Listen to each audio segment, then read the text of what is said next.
Assalamualaikum warahmatullahi wabarakatuh. Kami dari kelompok 11 yang beranggotakan 4 orang ingin mempresentasikan tentang jurnalistik dan media online dengan dosen pengampu Ibu Muthoharoh MPTI. Langsung saja, yang pertama yaitu tentang pengertian jurnalistik. Pengertian jurnalistik secara bahasa yaitu menyangkut tentang kewartawanan atau persurat kabaran dan seni kejuruan yang bersangkutan dengan pemberitaan atau persurat kabaran itu menurut kamus KBBI. Menurut para ahli atau menurut akademisi lainnya, yaitu membuat definisi jurnalistik tersebut antara lain: yang pertama, jurnalistik adalah kepandaian dalam hal mengarang yang tujuan pokoknya adalah untuk memberikan kabar. Adi Negoro, Hukum Komunikasi Jurnalistik 1984, itu menurut Adi Negoro. Sedangkan menurut Asep Samsul M. Romli, Jurnalistik dan Dakwah tahun 2003, yaitu jurnalistik merupakan sebuah proses kegiatan dalam mengelola, menulis, dan menyebarluaskan berita dan atau opini melalui media massa. Nah, itu menurut beberapa para akademisi. Dari beberapa pengertian jurnalistik menurut para ahli di atas dapat ditarik kesimpulan bahwasannya jurnalistik adalah teknik dan kegiatan dalam mengelola berita, dimulai dari rangkaian peristiwa, pelaporan peristiwa atau reporting, lalu penulisan writing, lalu penyutingan, terus ada editing, dan yang terakhir yaitu broadcasting atau penyebarluasan melalui media massa. Yang kedua yaitu jenis-jenis jurnalistik. Berdasarkan media yang digunakan untuk publikasi atau penyebarluasan informasi, jurnalistik dibagi menjadi 3 jenis. Yang pertama yaitu jurnalis cetak, yang kedua jurnalis elektronik, yang ketiga yaitu jurnalis online. Yang pertama yaitu jurnalis cetak, yaitu seperti melalui koran, majalah, dan tabloid dan media cetak-cetak yang lainnya. Yang kedua yaitu jurnalis elektronik, yaitu prosesnya yaitu melalui media seperti internet, radio, televisi. Nah, yang ketiga yaitu jurnalistik online. Jurnalistik online yaitu penyebar luas informasi melalui situs web, berita atau portal berita seperti media internet, media online, dan media siber. Nah, mungkin itu saja. Selanjutnya akan dijelaskan oleh teman saya. Terima kasih. Oke, saya akan membahas subbab daripada kode etik jurnalistik dan tujuan jurnalistik. Langsung saja pada subbab yang keempat, kode etik jurnalistik. Kode etik jurnalistik merupakan etika profesi para wartawan. Bisa kita katakan rem. Kenapa demikian? Karena kode etik ini menjaga agar supaya tidak salah dan keliru dalam menyampaikan informasi dengan dibarengi sifat profesionalitas. Sebagaimana halnya profesi lainnya seperti dokter, pengacara, guru, maupun kaum profesional lainnya, jurnalis juga memiliki kode etik yang harus ditaati. Adapun kode etiknya yaitu antara lain yang pertama independen. Independen ini tidak berafiliasi dengan golongan manapun. Artinya dia berada pada jalur tengah, tidak memihak kanan dan kiri begitu. Kemudian ada akurat, berimbang, dan tidak beriktikat buruk. Nah, yang kedua profesional. Profesional ini ditunjukkan pada identitas seperti hormati akan hak privasi, tidak menyuap, tidak bisa disuap pula, kemudian beritanya faktual dan jelas sumbernya, tidak plagiat. Penggunaan cara-cara tertentu dapat dipertimbangkan untuk peliputan berita investigasi bagi kepentingan publik. Yang ketiga, itu berimbang.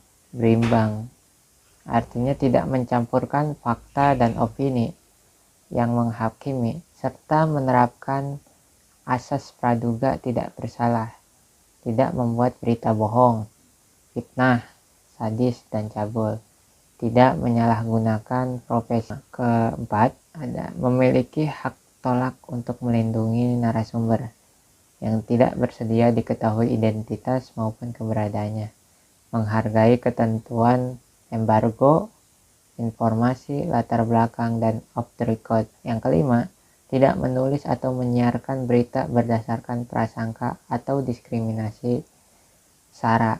Jadi beritanya itu bukan konten yang memprovokasi masyarakat. Keenam, ada hormati kehidupan pribadi kecuali untuk kepentingan publik. Ketujuh, segera mencabut, kemudian meralat dan memperbaiki berita yang keliru atau tidak akurat disertai dengan permintaan maaf pada pembaca, pendengar, dan atau pemirsa. 8.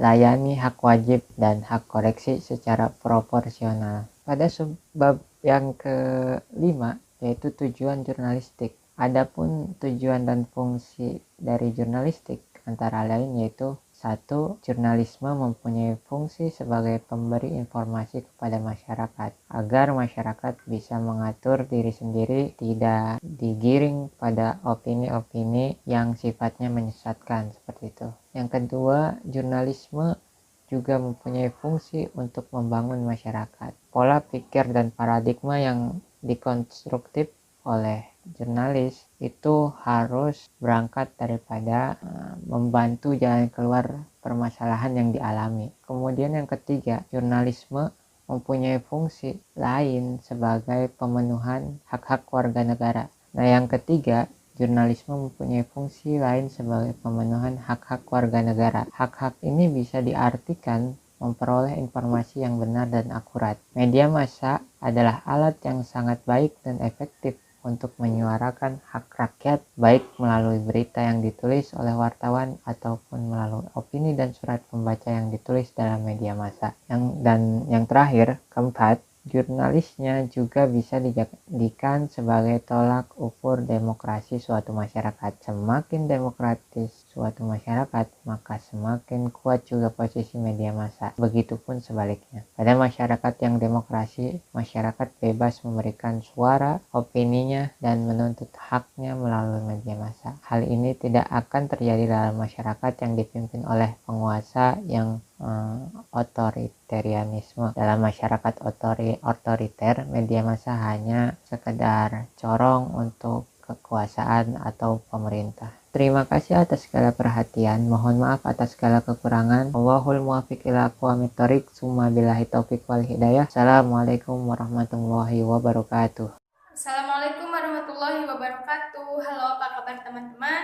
Semoga kita semua selalu dalam keadaan sehat walafiat. Alhamdulillah, pada kesempatan ini saya Asia Jalal dari kelompok 11 akan menjelaskan sedikit mengenai komunikasi massa. Teman-teman pasti sudah mengetahui dan sangat familiar dengan komunikasi, bahkan teman-teman melaksanakan kegiatan komunikasi dalam kehidupan sehari-hari teman-teman.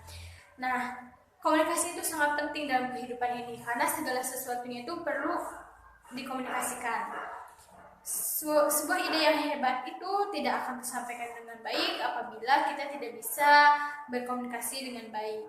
Bahkan ada yang menyebutkan bahwasanya komunikasi itu merupakan kunci dari kesuksesan. Teman-teman, komunikasi itu adalah proses penyampaian informasi dari komunikator kepada komunikan melalui media untuk menimbulkan efek tertentu. Itu menurut Laswell. Jadi, komunikasi itu adalah proses penyampaian ide, gagasan, atau pesan dari satu pihak kepada pihak lain. Biasanya komunikasi itu disampaikan secara lisan atau verbal yang dapat dimengerti oleh kedua belah pihak. Nah, adapun komponen-komponen penunjang komunikasi itu ada 5. Yang pertama yaitu komunikator, orang yang hendak menyampaikan pesan. Yang kedua yaitu isi atau pesan yang disampaikan oleh satu pihak kepada pihak lain. Yang ketiga yaitu saluran, di mana pesan disampaikan kepada komunikan. Terus yang keempat itu komunikan, penerima pesan dari komunikator. Yang terakhir yaitu feedback atau umpan balik atau efek, yakni tanggapan dari penerima pesan atas isi yang disampaikan. Nah, adapun fungsi dari komunikasi massa yang pertama itu surveillance, yakni pengumpulan informasi mengenai kejadian-kejadian yang terjadi di masyarakat atau di luar masyarakat. Yang kedua fungsi correlation, yaitu fungsi di mana pesan yang menyangkut lingkungan dan tingkah laku tertentu dalam mereaksi kejadian-kejadian. Yang ketiga transmission atau kita sebut dengan fungsi pendidikan. Jadi sebuah komunikasi massa itu harus berfungsi untuk mendidik, untuk memberikan informasi atau memberikan pendidikan kepada halayak umum. Yang terakhir adalah entertainment, yaitu memberikan hiburan kepada halayak umum. Jadi komunikasi massa itu tidak hanya berisi tentang konflik atau peristiwa yang terjadi di masyarakat, tapi juga hiburan yang tidak ditujukan untuk efek apapun. Adapun efek yang